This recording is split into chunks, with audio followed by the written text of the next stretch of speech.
This here is a tale of two CD players. These two CD players look strikingly similar, and you might think that they are extremely similar. They are. Wow, this intro is not going good. Welcome to another Technology Connections 2 video. Now, keep in mind, on this channel, I don't prepare for anything, and the reason why I'm making this video is that this needs to be filmed before I do another thing. You say, you're preparing for something on this channel. Yes and no. It's weird. But I wanted to show you these two Sony CD players because, well, I learned an interesting thing about the history of the compact disc changer mechanism, I think, through these two CD players. So this one here on your right was my family CD player, and you may have thought that what you were looking at in the previous video was the same one that I have shown in previous videos before, but it's not. It was this one, which I just picked up yesterday as a filming at a thrift store. Now, when I went to the thrift store, I didn't want a CD changer. I really just wanted a single disc CD player. It didn't matter who made it. It could be anything so long as it didn't have the Philips pickup system. Because all I want is the old style of the Sony pickup system. I don't want to use a portable drive. I want to use something more bulky to demonstrate the difference between the Philips and the Sony system. So when I went out to Goodwill, I knew, and I went to 4 different thrift stores, all Goodwills, and I knew that one of them would have a player exactly like this, because they all do. I knew I'd be able to find a Sony CD changer very similar to the one that my family grew up with, and I did. Now, what's interesting is that these have a lot of differences for how similar they are. Now, one thing about the Sony CD changers of this vintage is that they all have a very similar vacuum fluorescent display. Let me just wave my magic arm here, and now they're both going to turn on. Now, at first you're going to notice a very different behavior between the two. None of these have discs in them. This one has already determined that there are no discs in the machine. But this one is spending a long time going one by one to see if there are discs in here. So clearly the way they handle that function is quite different between the two machines. Now that's just the beginning. Now if you notice the model numbers between here, this is a CDP C225 and this is a CDP C235. From the exterior, it looks like the only big difference is that this one has a headphone jack and this one doesn't, other than, of course, the fact that some buttons are shuffled around. But this one has a disc exchange system, which I've talked about before. So first, and this gets even weirder. So I'm going to open the disc trays. Now you might have caught that this one, when the disc tray was opening, was spinning while it opened.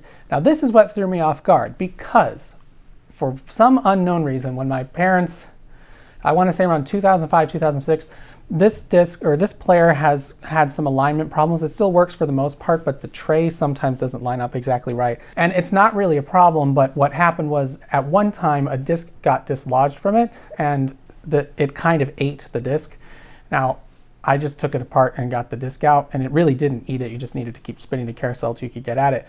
But they kind of freaked out about that and bought a new one. And this was, I want to say, in 2005, 2006, somewhere around then, towards the tail end of when you could still get nice CD players. And it was another Sony machine, and it had the exact same vacuum fluorescent display as in this one. It might have had slight differences, and you'll notice they do have slight differences between the two here, but almost the entire machine was exactly the same. And one of the things that I noticed about their new machine was it behaves like this one. So if I close the disc tray again, you'll see it starts rotating as it's closing. So it ends up with the disc at the mechanism faster than this one, which waits until you've, oh, the button's over here, which waits until it closes to turn the carousel. So again, when I was in the thrift store, I noticed that, and what I thought was, this must be a newer machine because it did that behavior, but it's not. This is 1 year older than this machine. So that got me a little more puzzled, and when I was in the thrift store, I also noticed one other thing. Let me open these back up. This is, again, I don't really do much planning with these videos here, so notice that the cutout, well, for one thing, here, this is open at the edge, so you can see where the edge ends up. It's open. Here, the cutout for the laser is the wrong way. It's going into the machine rather than sticking out. So one of the buttons that this player is missing is the disk exchange. That's the button located below right here. And so the point is this player can hold on to the disk it's playing and still open the tray so you can load the other 4 disks. You can swap them while it's playing a disk. This one cannot do that. It's impossible. And the reason why it's impossible is because there's no way for this to move while it's holding onto a disk. So then, of course, once I got home, I wanted to take these apart to see what the difference is between the two. So let's take a look. Should probably turn them off.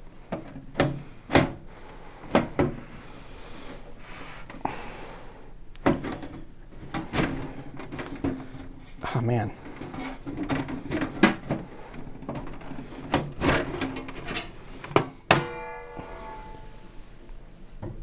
Number 1.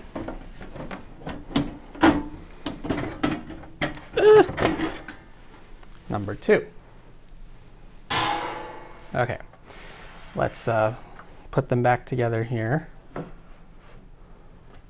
Now we can turn it back on. So notice that this one keeps checking each individual disk to determine if there's something in there. That's one of the biggest differences between the two. If I open this one again, it will check, it can check immediately. It just goes right through and sees if there's a disk.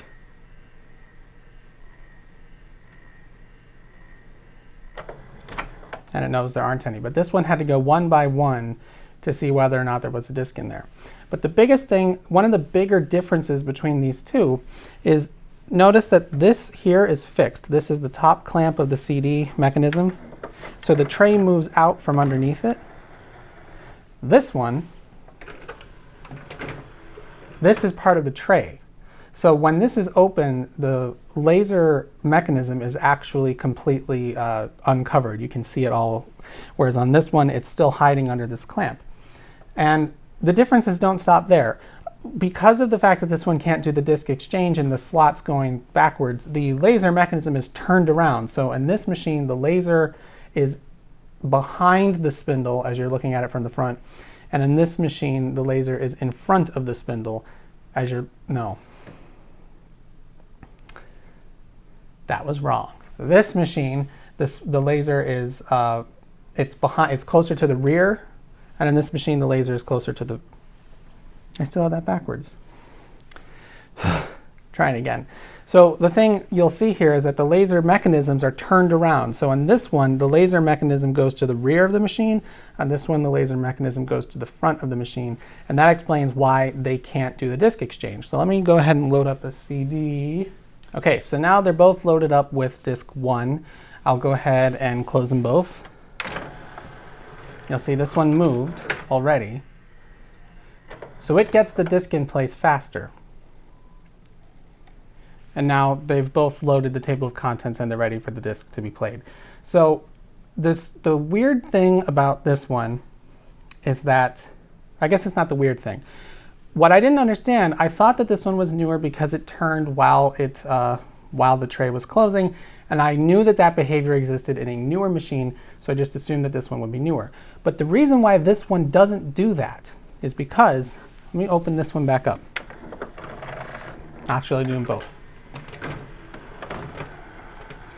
Okay, so they're both in the position of disk 1, and you may have already caught that this does this. But when I close this machine, it just goes right to disk 1.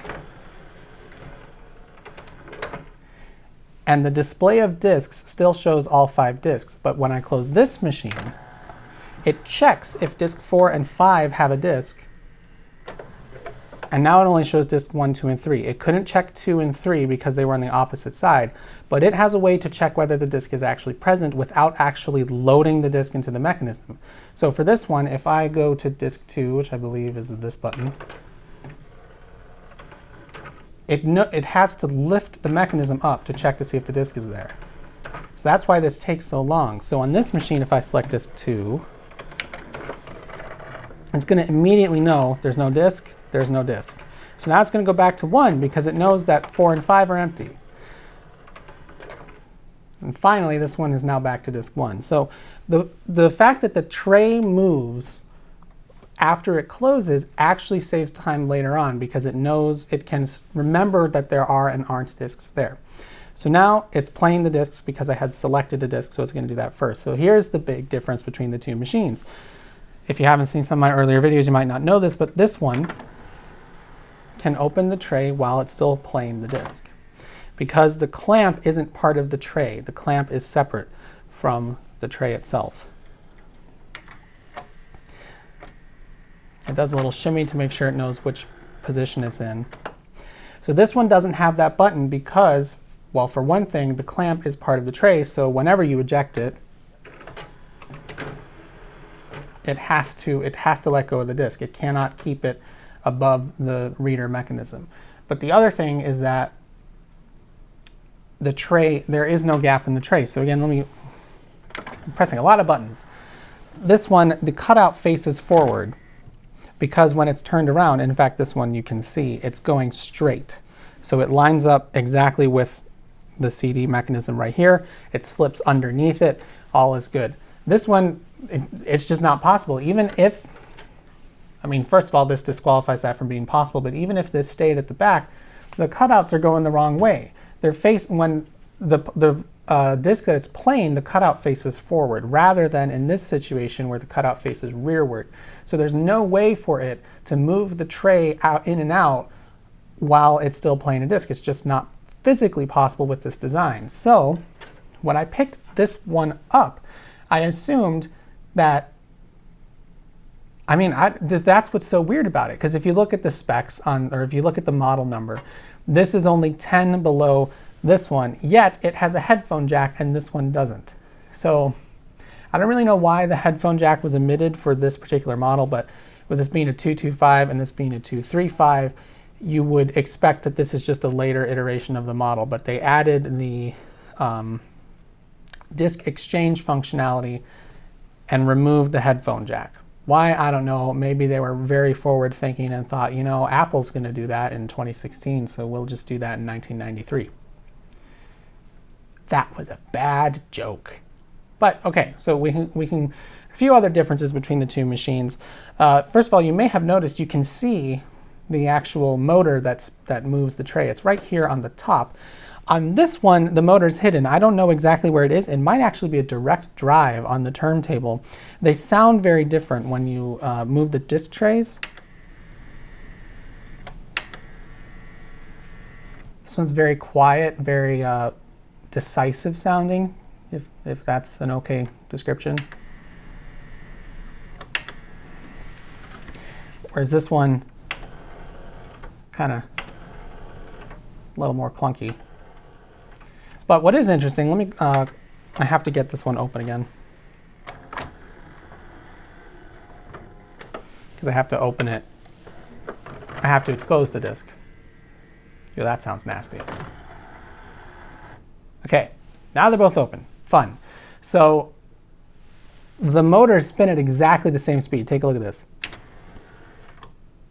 It's like perfect. And even if you select two at a time,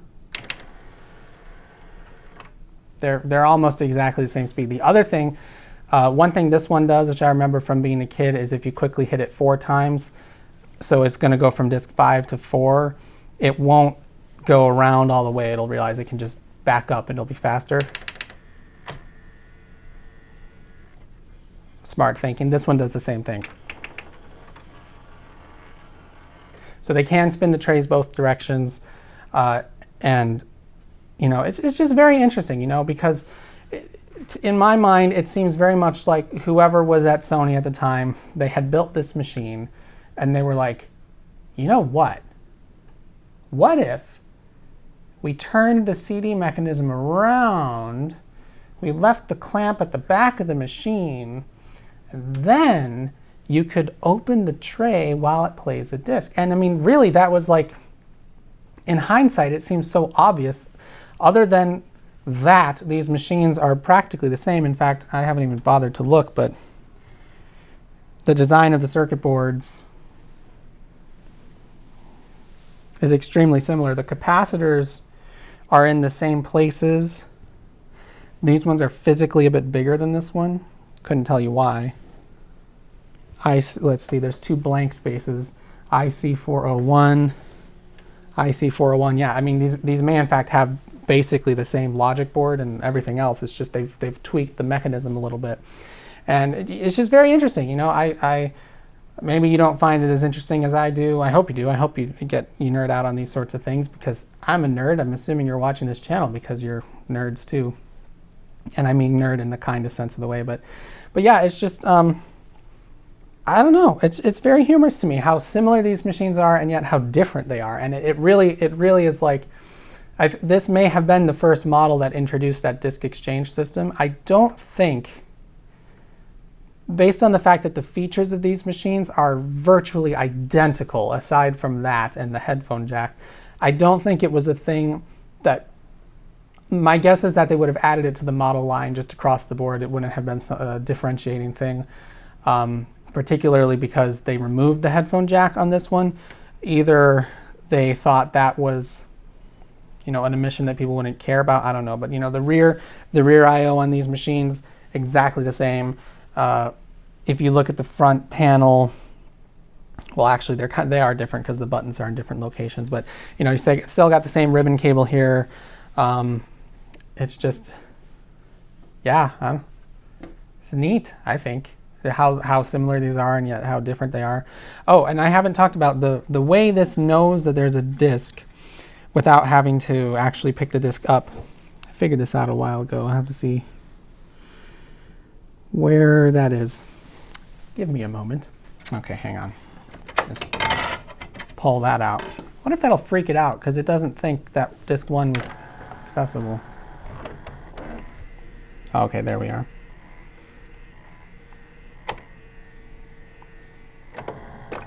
It's in the tray itself, which is interesting because it would,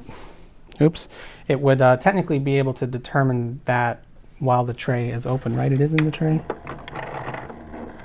Yeah, okay. So right here,